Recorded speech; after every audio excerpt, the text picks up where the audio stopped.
noite. Essa canção é uma canção própria que o Senhor me deu a letra e fala do cuidado, né, que Deus tem por nós.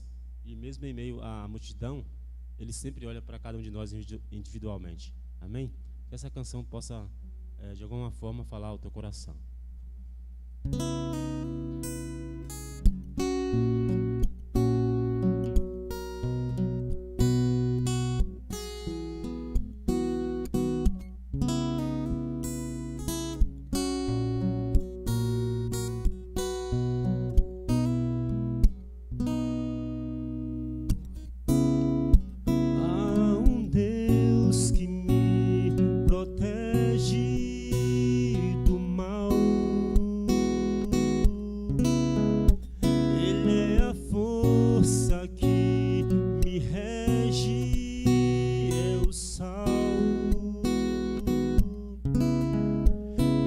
Sabor a este meu viver vazio. É o meu sol num dia frio. Ele é o Deus que me vê mesmo em meio à multidão. Conheço os detalhes de meu ser. Ele é o Deus que mudou minha história. Ele é a minha luz. Deus da graça, Deus da cruz.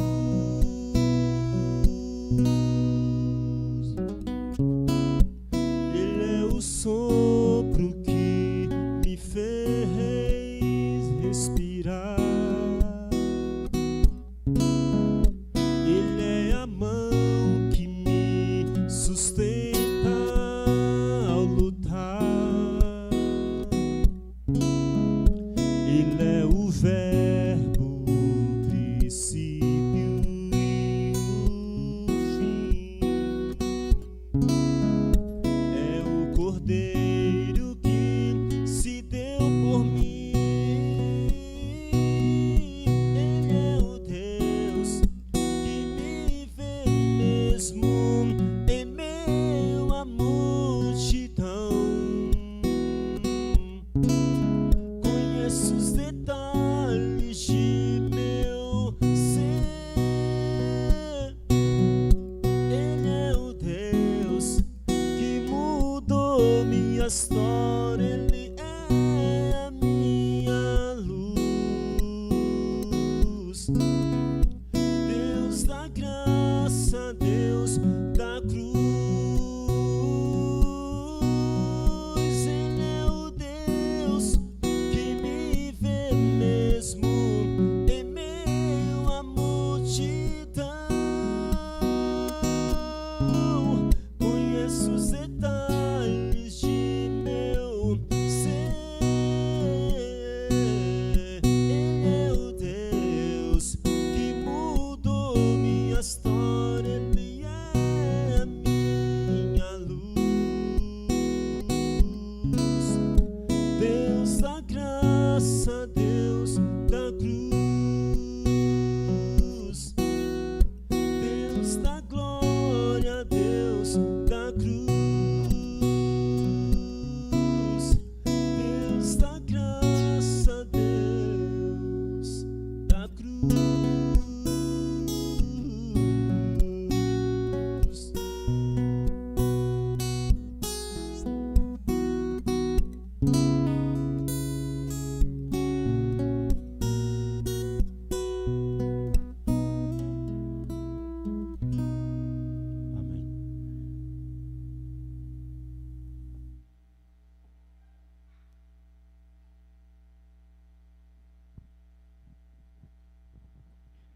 Oremos.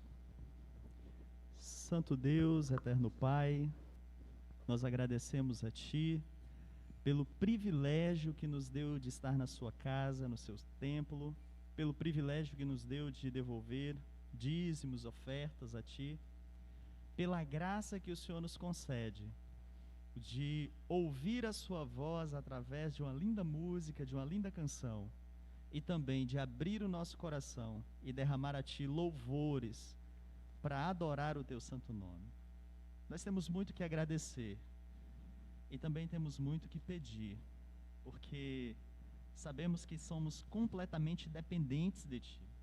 E então pedimos ao Senhor que nessa noite o Senhor supra a nossa necessidade maior, que é a presença do Seu Espírito Santo. Que esse mesmo Espírito Santo esteja aqui agora falando conosco. Que Ele, ao abrirmos a Tua palavra, nos oriente e fale para nós aquilo que nós precisamos ouvir. É o que nós pedimos, é o que nós já agradecemos no santo nome de Jesus. Amém, Senhor. Amém. Boa noite a todos. Eu vou pedir licença a vocês para tirar essa máscara aqui, para ficar um pouco mais confortável e para vocês me ouvirem melhor, tá bom? Quero convidar vocês a já deixar a palavra de Deus aberta, a Bíblia, no livro de Mateus, no capítulo 6, tá bom?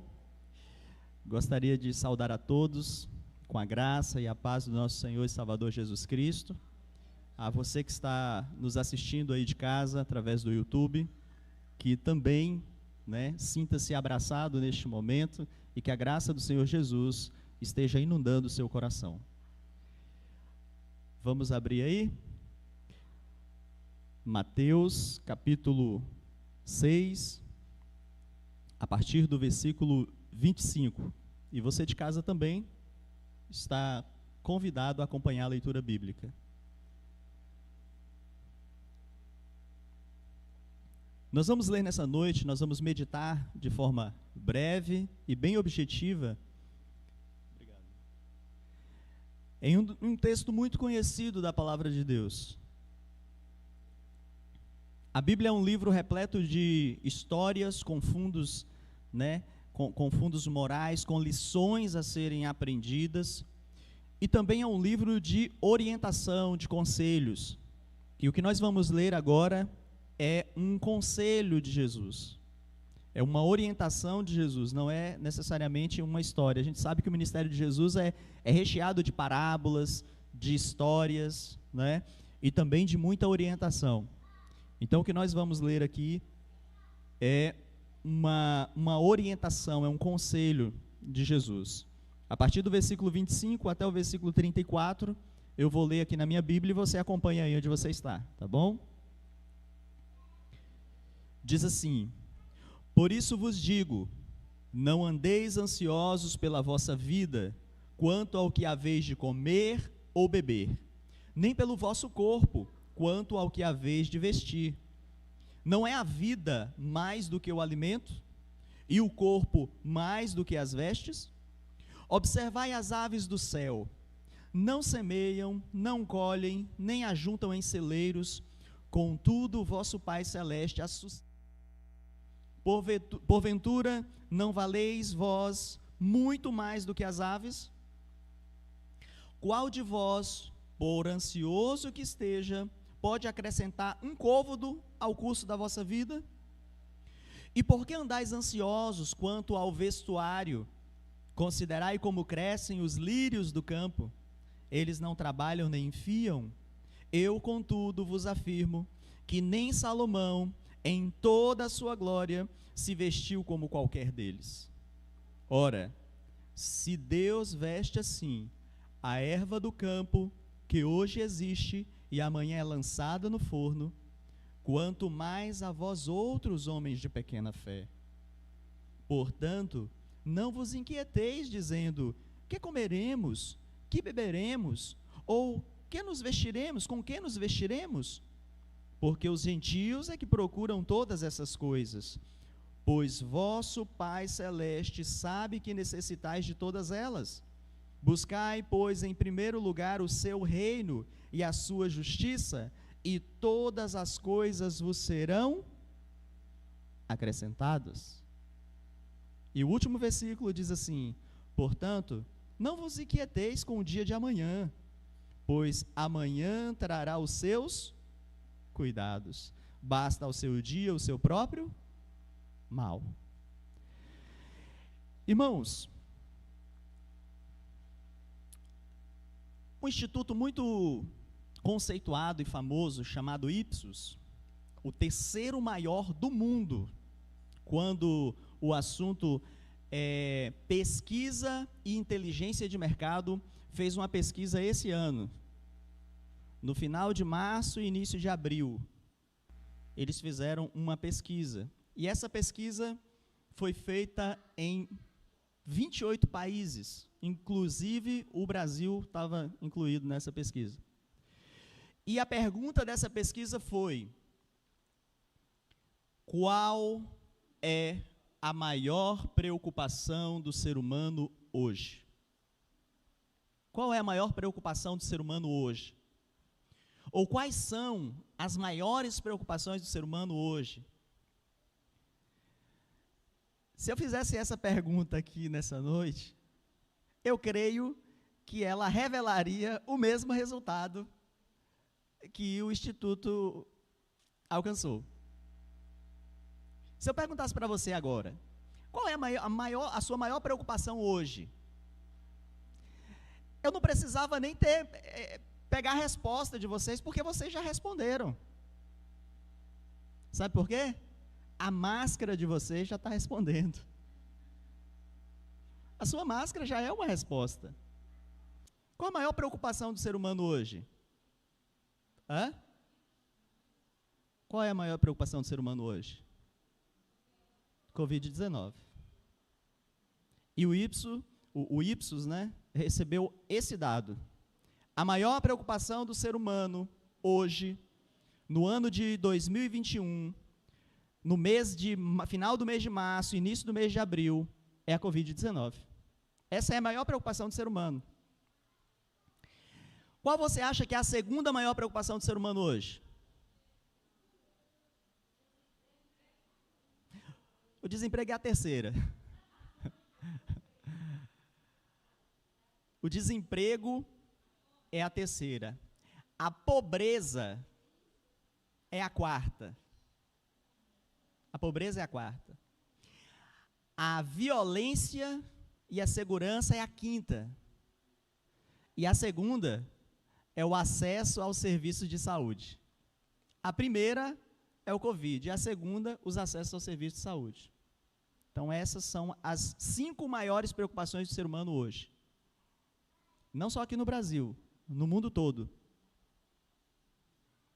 Porque a pesquisa em 27 países, ela reflete dados mundiais. Ela reflete a vontade, a preocupação do ser humano hoje no planeta.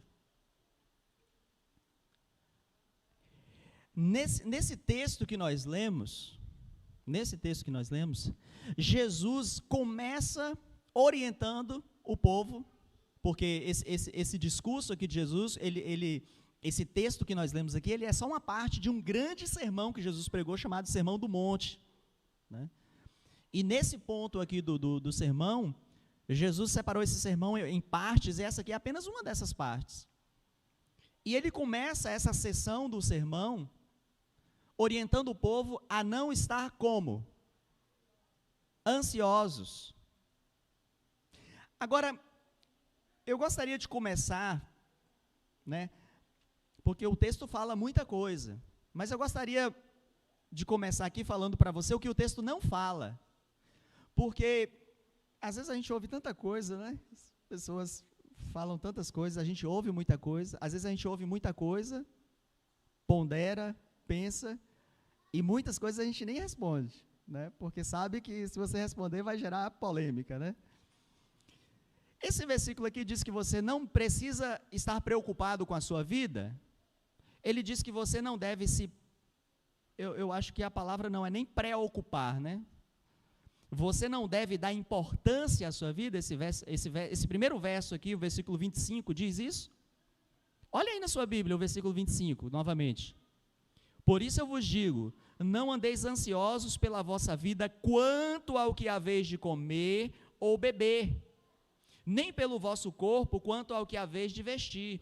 Não é a vida mais do que o alimento e o corpo mais do que as vestes? Esse versículo está dizendo que você não deve cuidar da sua vida? O que você acha? Está dizendo isso? Esse versículo está dizendo que você não precisa se preocupar ou não tomar medidas com relação à sua segurança pessoal? Está dizendo isso? Ele não está dizendo isso. Ele está dizendo que nós não devemos estar ansiosos.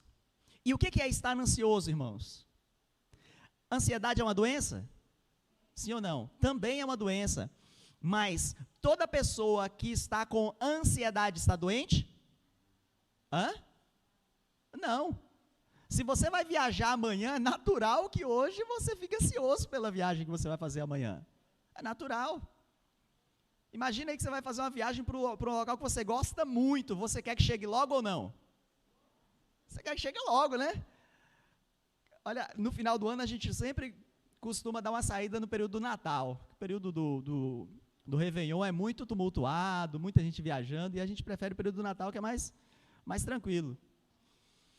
E quando está aí beirando dezembro, parece que o mês não acaba. Parece que o mês de novembro não acaba, gente. Chega janeiro, mas não chega dezembro. Por quê? Ansiedade, a gente quer que chegue logo, não é? Então você vai fazer uma viagem para o local que você gosta, você vai encontrar pessoas que você ama, você não vai ficar ansioso? É natural você sentir ansiedade. É natural você querer que coisas boas aconteçam logo. E é natural também você querer que coisas ruins fiquem aonde? Fiquem bem longe. Não é verdade? Então, o que acontece com essas vontades, essas emoções nossas? Elas nos dão a impressão de que algumas coisas acontecem mais rápido do que outras, mas na verdade tudo acontece dentro do mesmo tempo. Mas a nossa ansiedade, né, ela costuma atrasar, do nosso ponto de vista, algumas coisas de chegarem até nós, ou pelo menos parece demorar mais, né? Então, estar ansioso, né, não é necessariamente estar doente, mas uma ansiedade que começa a atrapalhar a sua vida, aí ela já está evoluindo para um quadro que precisa de atenção e cuidado. Se você está ficando ansioso a ponto de não conseguir mais dormir, já precisa de atenção. Se você está ficando ansioso a ponto de isso interferir na sua saúde, na sua forma de se alimentar, na sua forma de descansar, na forma de você lidar com as pessoas, você precisa tomar cuidado, porque isso já está virando uma doença. Então Jesus disse para não deixar que a ansiedade pelas coisas ou pelas necessidades básicas que temos, que essa ansiedade ela atrapalhe a nossa vida. Mas Jesus não disse aqui que você não deve tomar cuidado com a sua vida e cuidar da sua vida. Até porque, eu não sei se você se recorda, mas Jesus certa vez foi levado ao deserto para ser tentado pelo diabo. Ele passou 40 dias no deserto e depois o diabo levou ele ao pináculo do templo, vocês lembram? E falou com ele assim: lança-te daqui abaixo, porque está escrito, Deus dará ordem aos seus anjos que lhe guardem para que você não tropece em nenhuma pedra. E Jesus falou o que para ele? Está escrito o quê? Não, o quê? Tentarás o Senhor teu Deus. Logo, colocar a vida em risco de forma irresponsável é o quê? Tentar a Deus. Gente, se você sabe que um bairro é perigoso, e você tem um amigo que mora lá, já são altas horas da noite, e você diz assim, não, vou lá na casa do meu amigo visitar ele, altas horas da noite, isso é estar colocando a vida em risco, sim ou não? Isso é estar colocando a vida em risco, de forma irresponsável, né? Então, não, eu vou lá porque Deus vai me proteger. Qual é o conselho bíblico? Jesus já deu. Não tentarás o Senhor, teu Deus. Né? Então, tomar cuidado com a vida, querer proteger a vida, não há nada de errado nisso. E aí algumas pessoas dizem assim, às vezes é uma daquelas frases que você ouve, questiona na sua mente, e muitas vezes você não fala nada, porque você respeita a opinião das pessoas, né? Mas às vezes também você pode dar a sua opinião sem entrar em choque, mas dependendo das circunstâncias, às vezes ficar em silêncio é melhor do que dar opinião. às vezes algumas pessoas dizem assim, a respeito das pessoas quando morrem, né? As pessoas falam assim, cada um tem o seu dia. Quando chega o dia de morrer, não tem jeito, né? Todo mundo tem o seu dia. É porque estava no dia. Já viu essa expressão? Já viu alguém dizer assim? Será que todo mundo tem um dia certo para morrer? O que vocês acham? Será que todo mundo tem um dia certo para morrer? Você se recorda de um verso bíblico em que Deus disse assim, obedeçam pai e mãe, ou honra pai e mãe, para que se prolonguem os seus dias na terra que o Senhor te dá? Então é possível prolongar os dias na terra, sim ou não? Mas como você vai prolongar os seus dias se os seus dias já estão determinados? Entendeu? Como é que você vai prolongar os seus dias na terra se os seus dias já estão determinados? Quando Deus disse assim, quando Davi disse assim, Deus, né, viu todos os meus dias, ele já estava escrito no seu livro, antes que nenhum deles sequer houvessem, ele estava dizendo assim, olha, Deus sabe o dia em que eu vou morrer. Era isso que Deus estava dizendo. Deus sabe o dia em que eu vou morrer, mas ele não está dizendo assim, Deus determinou um dia para eu morrer. Não foi isso que o salmista disse. Ele disse que Deus já sabe o dia em que eu vou morrer. Deus já sabe, porque Deus é o quê? Deus é onipresente, ele está em todo lugar. Ele é onipotente porque ele tem todo o poder, e ele é onisciente porque ele sabe todas as coisas. Então Deus sabe o dia que eu vou morrer. Mas convenhamos, irmãos, e você é livre para concordar comigo ou não, mas convenhamos que algumas pessoas, elas apressam o dia da própria morte. Isso é verdade, sim ou não? Apressam. Não é verdade? Imagina aí, o indivíduo pegou a moto, saiu aqui na rua, deu uma volta na rua, empinou a moto ali, né? Saiu com a moto empinada e aí veio um carro e ele bateu no carro e morreu. Você acha que ele abreviou os dias, sim ou não? Abreviou os próprios dias.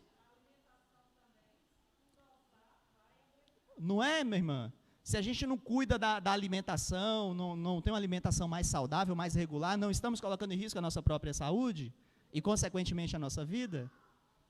Então, algumas pessoas abreviam o próprio dia, né? Então, essa é uma daquelas frases que a gente muitas vezes ouve alguém dizer, e aí, dependendo das circunstâncias, a gente dá a nossa opinião. Dependendo das circunstâncias, é melhor ficar em silêncio para não criar uma discussão, né? Mas nós precisamos cuidar da nossa vida. Jesus não disse aqui que nós não devemos cuidar da nossa vida. Ele disse que nós precisamos cuidar da nossa vida. Não podemos ficar ansiosos a ponto dessa ansiedade atrapalhar a nossa vida e causar um mal à nossa vida. Irmãos, todo o texto que nós lemos até o finalzinho é uma sustentação do primeiro versículo, do versículo 25. O que está escrito no versículo 25? Nós vamos ler de novo, essa é a terceira vez que a gente vai ler o versículo 25. E o versículo 25 diz assim, por isso eu vos digo, não andeis ansiosos pela vossa vida, quanto ao que haveis de comer ou beber, nem pelo vosso corpo, quanto ao que haveis de vestir. Não é a vida mais do que o alimento, e o corpo mais do que as vestes? Tudo que vem depois desse verso é uma sustentação dessa verdade. Aí Jesus vai dar exemplo, olhe para os lírios do campo, né? Como eles se vestem bem, está falando de quê? De vestir. E ele diz assim, olha para as aves dos céus, né? Não semeiam, não colhem, mas elas estão sempre alimentadas, é sobre comer. Todo o restante do texto é sustentando essa verdade. E que verdade é essa que Jesus, em seu discurso, no decorrer desse texto, está sustentando? A verdade é essa, Ele cuida de nós. E se nós lêssemos apenas o versículo 25, nós já poderíamos ir para casa. Porque o versículo 25 é a mensagem principal desse texto. O versículo 25 é Deus dizendo assim, eu cuido de você. Não precisa se preocupar com a comida, a bebida e nem as vestes. Porque, irmãos, comer e beber é a necessidade básica do ser humano. Sem comer a gente vive? Sim ou não?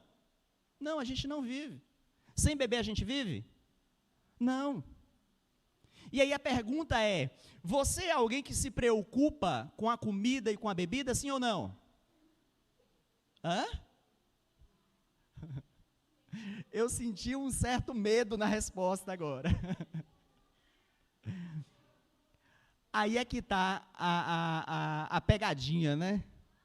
Você se preocupa, e essa é a palavra que a gente muitas vezes não para pensar nela. Preocupar é o quê? Ocupar-se de maneira antecipada. Preocupação é uma ocupação antes do necessário. Pré-ocupação, se ocupa antes.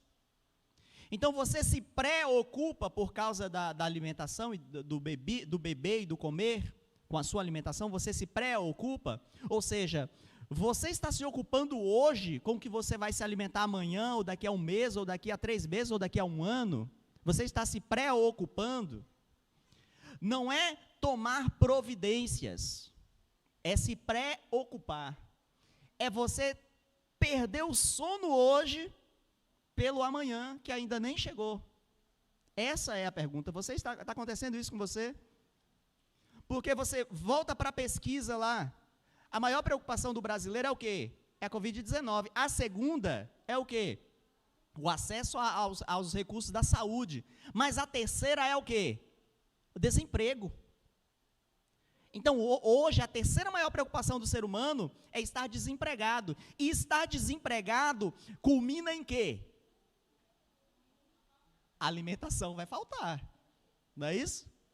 Então, a terceira maior preocupação do ser humano é o alimento, é o estar desempregado, é chegar à fome, é faltar o alimento para os filhos.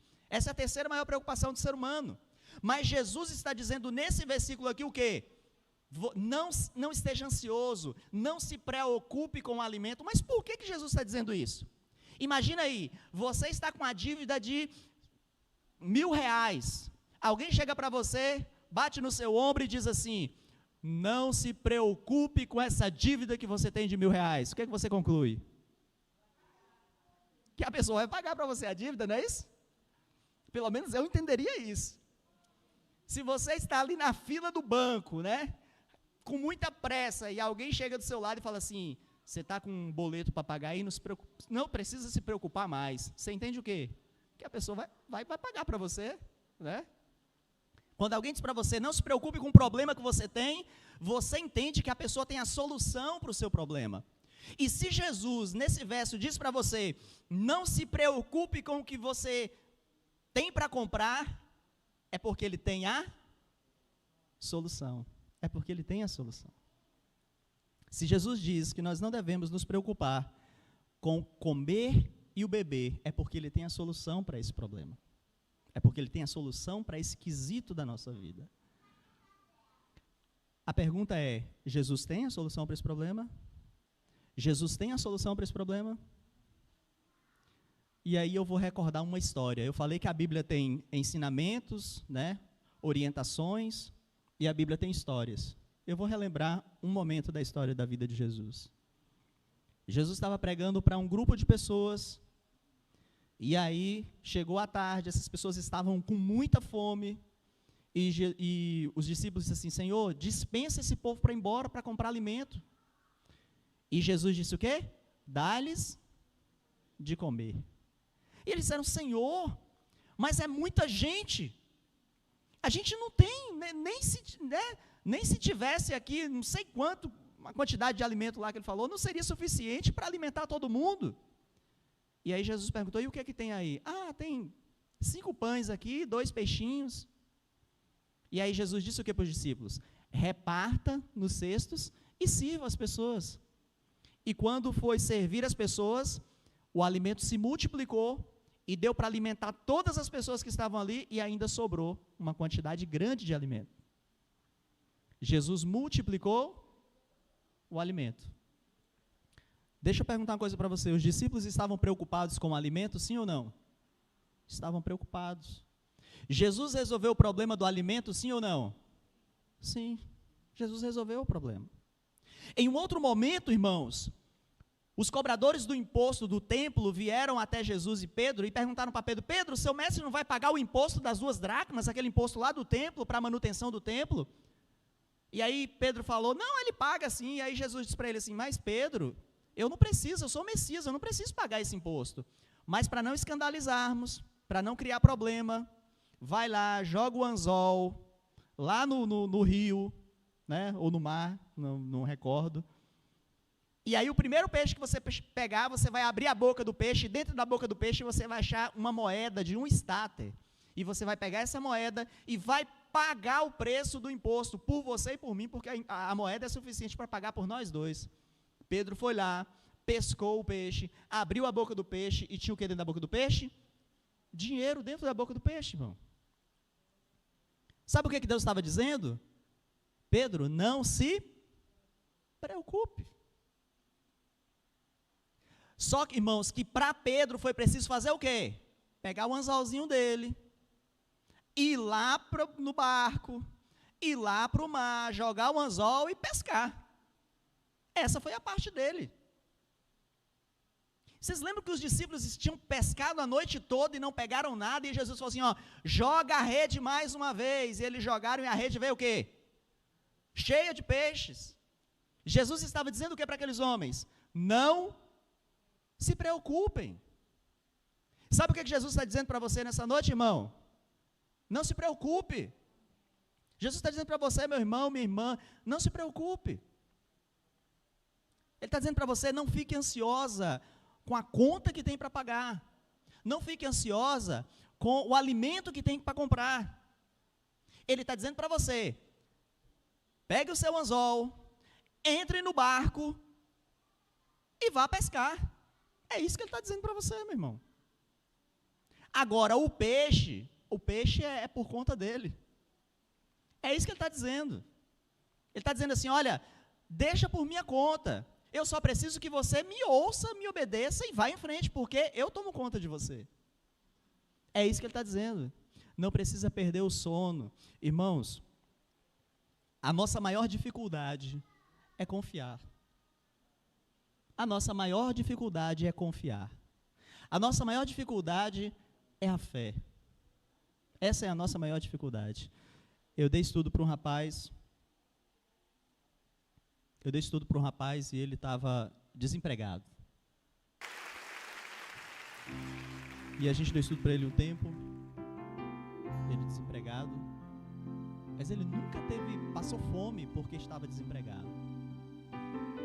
E aí a gente estava dando estudo, né, chegando ali às lições finais, e ele estava desempregado e ele aceitava todos os apelos das lições. Aceitou a lição sobre o sábado, sobre todos os outros assuntos. Aceitou Jesus como Salvador, porque a lição ela fala disso. E aí teve uma lição que falava do batismo. E antes da lição do batismo, ele arrumou um trabalho, e nesse trabalho ele precisava trabalhar sábado. Ele arrumou o trabalho e foi trabalhar. E aí quando foi para a lição do batismo, ele aceitou a lição do batismo. Ele disse, olha, eu acredito que tudo está certo, mas hoje eu não posso ser batizado. Eu não posso ser batizado porque eu trabalho sábado. Agora eu quero contar para você uma outra história. Quando meus pais conheceram a verdade, eles trabalhavam sábado. E quando meu pai se batizou na igreja adventista, ele parou de trabalhar sábado. E meu pai ficou 2 anos, irmãos, sem arrumar um trabalho. Você sabe o que é isso para um pai de família? 2 anos sem arrumar um trabalho. Você sabe o que é para um pai de família ficar em casa ou sair, né, tentando buscar trabalho, não conseguir, e ver a sua mulher trabalhando para colocar alimento dentro de casa? Você acha que isso é fácil para um homem? Isso não é fácil. 2 anos meu pai ficou sem trabalho. E teve um dia que teve um encontro na igreja, E foi no sábado à tarde. Foi a primeira vez que eu vi meu pai chorar. E meu pai levantou assim, fez um pedido de oração e disse assim: olha, eu estou precisando muito de um trabalho. Então eu peço aos irmãos que orem por mim para que eu consiga um trabalho. Está muito difícil, eu não estou conseguindo trabalho. E foi a primeira vez que eu vi ele chorando. E ele chorou fazendo pedido. Eu era um rapazinho de 12 anos. Tinha acabado de 13 anos, eu tinha acabado de me batizar na igreja. E foi a primeira vez que eu vi meu pai chorando. Nós tínhamos acabado de nos batizar, minha mãe não ia trabalhar mais sábado. Meu pai batizou primeiro, antes da gente. E depois nós nos batizamos. E a família parou de trabalhar sábado. E aí eu e meu irmão continuávamos fazendo alguns bicos, né? Com alguns irmãos da igreja, trabalhando de ajudante de pintor, ajudante de pedreiro. Fazíamos uns bicos. E o meu pai sem trabalho. E foi a primeira vez que eu vi ele chorando. Mas sabe, irmãos, durante todo esse período, meu pai nem pensou em voltar atrás na decisão que ele tomou. Durante todo esse período, nós não passamos fome em momento algum, irmãos. Sabe por quê? Porque Deus disse: não andeis ansiosos com coisa alguma com relação à vossa vida, no que diz respeito ao comer, beber ou vestir. Deus está dizendo: eu cuido de você. Eu cuido de você. Sabe, a vida aqui nesse mundo, ela não é uma vida de felicidade completa. Ela não é.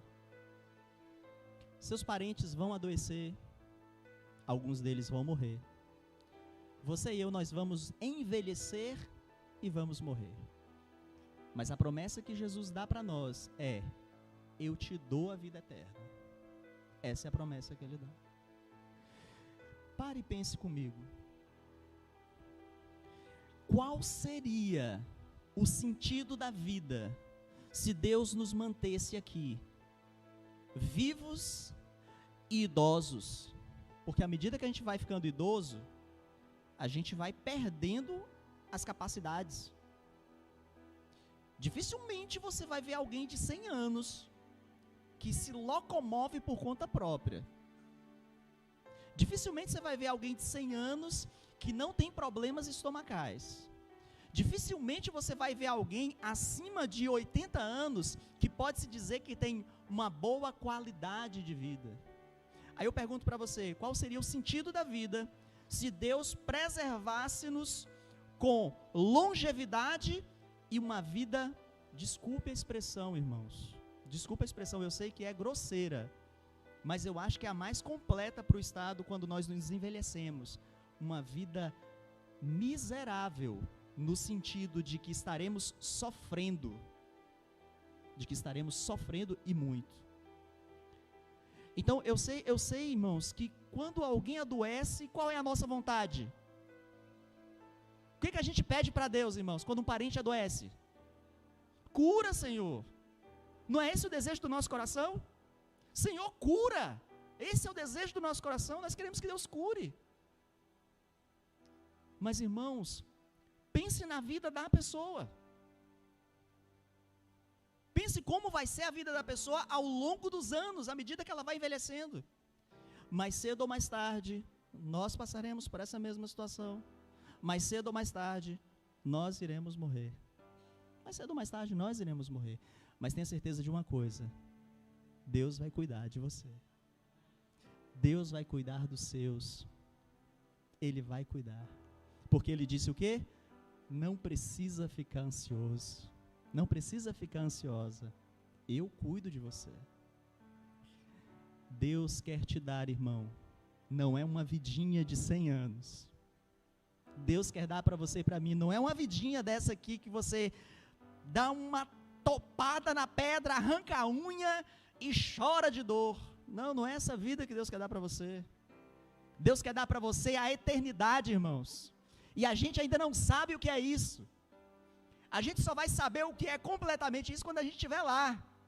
E é por isso que o escritor, o autor bíblico diz que os olhos não viram, os ouvidos não ouviram, nós nem chegou no nosso coração, na nossa mente, a gente não consegue nem imaginar o que vai ser isso, irmãos. É isso que Deus quer nos dar.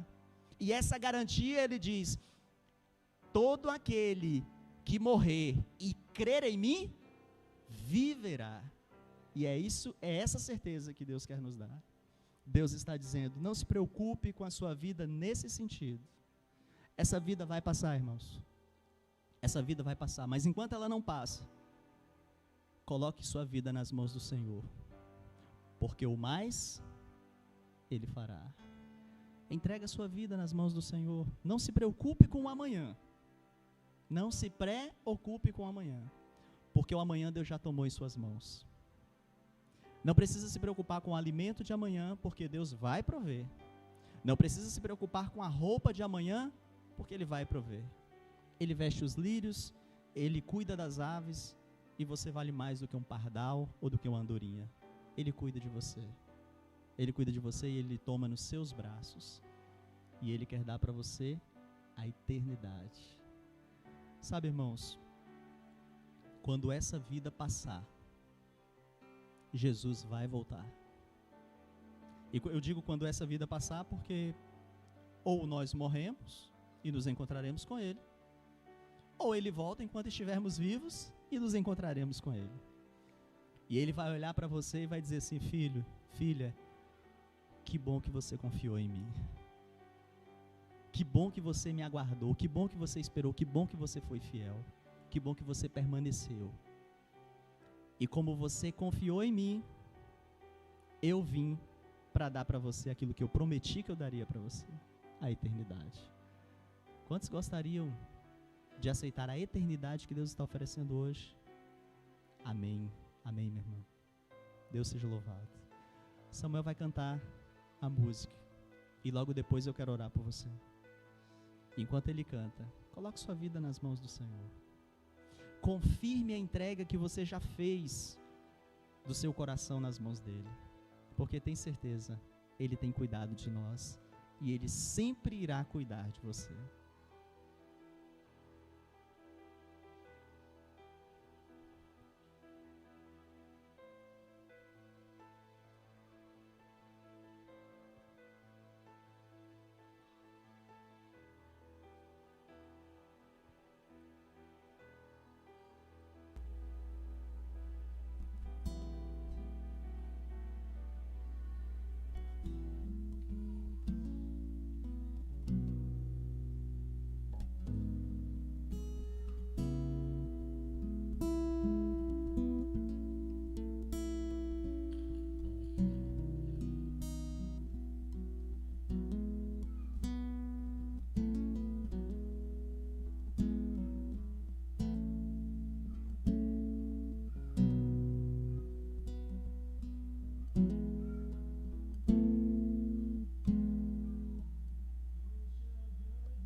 minha vida em tuas mãos, meu coração vem transformar em Cristo um novo ser, cada vez mais. Quanta esperança, santa harmonia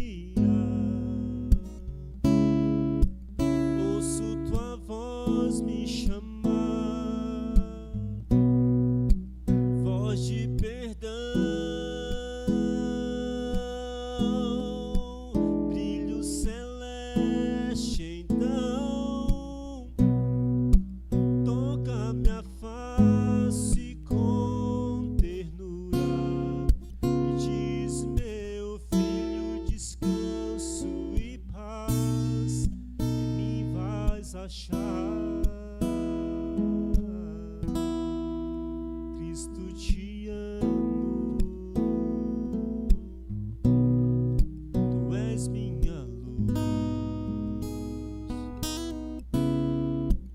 Eu te agradeço, querido Jesus.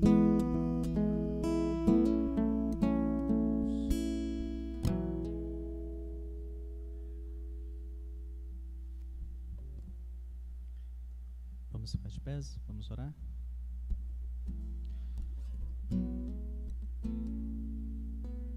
Pai amado, o Senhor pediu para não nos preocuparmos, mas nós somos tão pequenos, falhos, pecadores, e nós pedimos ao Senhor que nos equilibre as emoções, nos ensine a confiar verdadeiramente no Senhor, que pode suprir todas as nossas necessidades. Pai amado, eu peço ao Senhor uma coisa: que mantenha a nossa mente concentrada na Tua mão poderosa, que nos sustenta e nos guarda em todos os momentos. Pai amado, o Senhor sabe que a nossa vida ela passa muito rápida. A gente pisca e chegamos aos 50, a gente pisca e chegamos aos 80, 90. E às vezes, Pai, tudo que nós queremos é viver, mas o Senhor enxerga as coisas não como nós. E o Senhor olha a nossa vida pela perspectiva da eternidade. Então nós pedimos ao Senhor, nos dê a Tua visão, nos ensine a olhar para o futuro, na certeza de que o Senhor está cuidando de cada um de nós. Nos oriente, guie os nossos passos e cuide dos nossos familiares, amigos, parentes, todos aqueles que são queridos e preciosos para nós. É o que nós desejamos no nome santo de Jesus. Amém, Senhor.